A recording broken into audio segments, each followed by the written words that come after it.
Hello, everyone. Mr. Scoble here. The first element of design we are going to look at is line, and it defines form. And so, form is the thing that is being created. It can be the set, it could be the costume, it could be the prop. Whatever the form is, there are elements to that, and the first one is line. And so, the line defines or makes the form what it appears to be.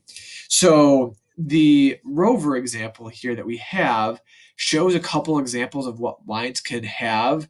So there's real lines. That's the first type of line. Real lines are curves that you see in the arches, the lines within the window that are straight. So straight, curved lines, real.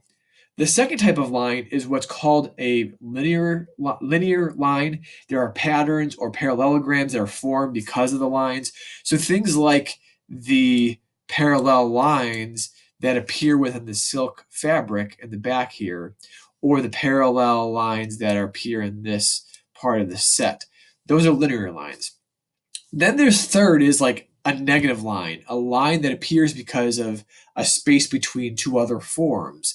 And so what that looks like here is this kind of a line that is created by the two forms of the silk, and there's nothing between it. And so there's a kind of a line that is formed in this negative space between the forms of the silk, or the fabric that is there.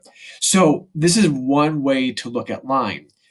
When we look at lines, we can say, what does that show us, right? So we're not only looking at what lines are, but what does that show us about the design itself?